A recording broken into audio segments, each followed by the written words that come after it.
Hey, Jive Turkeys! It's I, Scotty Jive. NQW War Survival is this Sunday. And that was going to be a very important night for me. And you know why I was looking forward to War Survival?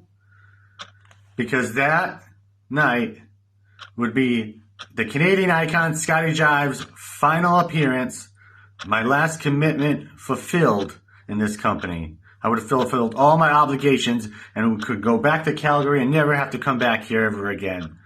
Leave this place in the dust.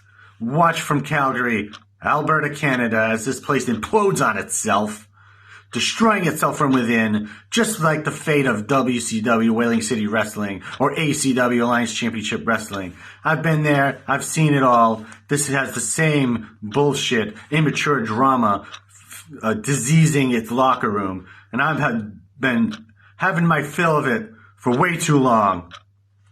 1 year ago, a little over 1 year ago, I came to NQW for the first time. I came here out of loyalty to one person, respect for a brother, or I thought was a brother, that I trusted.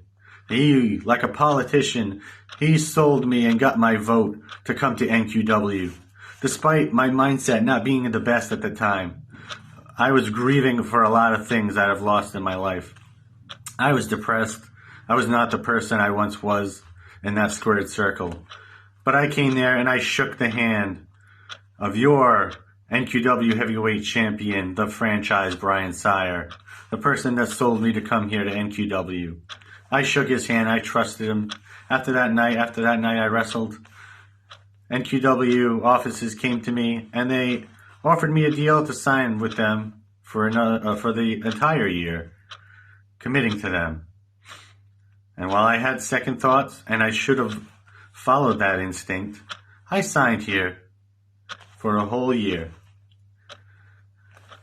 But it didn't take long until I realized my blind loyalty was a weakness of mine. But I'm not here to just address Brian Sire. That's a tale for another day, another time. The story I need to tell you is about this Sunday at War of Survival, where it should have been my last appearance here, my final commitment. However, that all changed about 30 minutes ago when Mr. Mason Marks, your commissioner of NQW, came and flew to meet me. Finally showed some respect to me. The first time I've gotten respect in this company since I arrived here. He sees the value in Scotty Jive, and he worked like a mother. And he agreed to all my terms for me to sign, and there were a lot of them. I played him for a lot of these just to see if he would actually budge, and he did. He knew what he had with Scotty Jive, and he didn't want to lose that. And I realized also in my conversation with Mr. Marks, as I finally saw some respect given my way, that NQW isn't all that bad, or it doesn't have to be. So, Canadian icon Scotty Jive, this Sunday, that will be his last appearance. But Scotty Jive come January 2024, when my new deal begins, that Scotty Jive is going to be a lot different. And you need to get used to different. Trust me, you need to get used to different. Because things are going to change around here.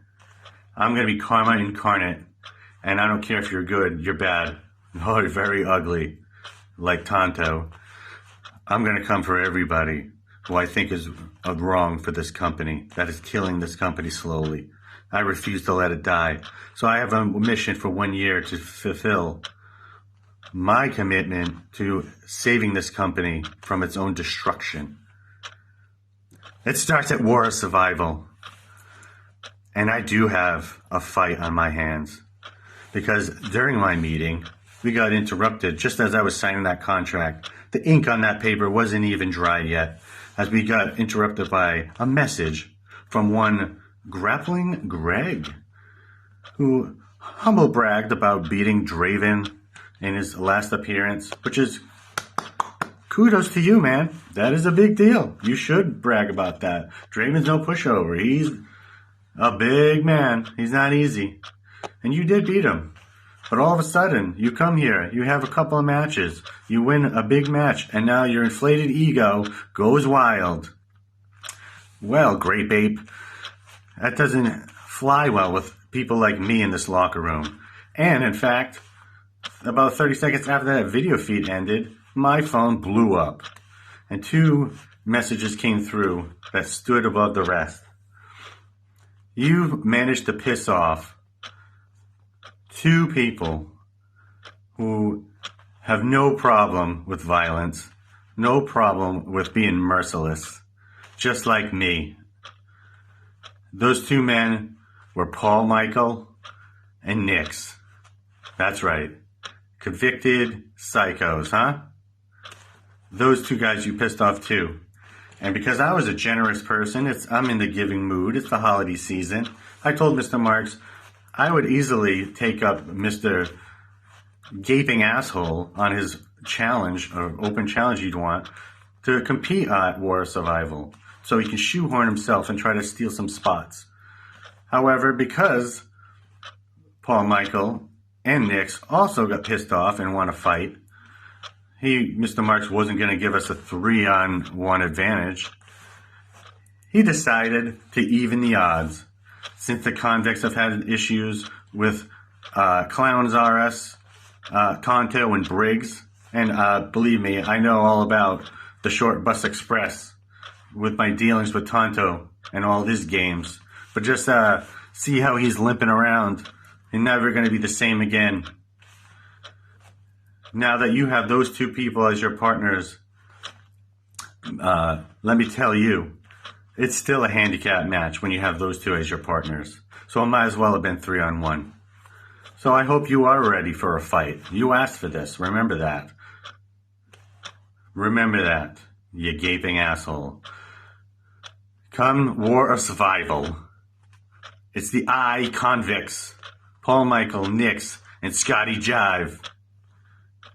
And you are coming to our table, and we're starving for a fight. And believe me, there will be potatoes served. I hope you're ready to feast upon them, you jive turkeys. Whoa! Yeah! What is it good for? Absolutely! Whoa! Whoa! Yeah! What is it good for? Absolutely! Say it again, y'all! Look out! What is it good for? Absolutely! Listen to me.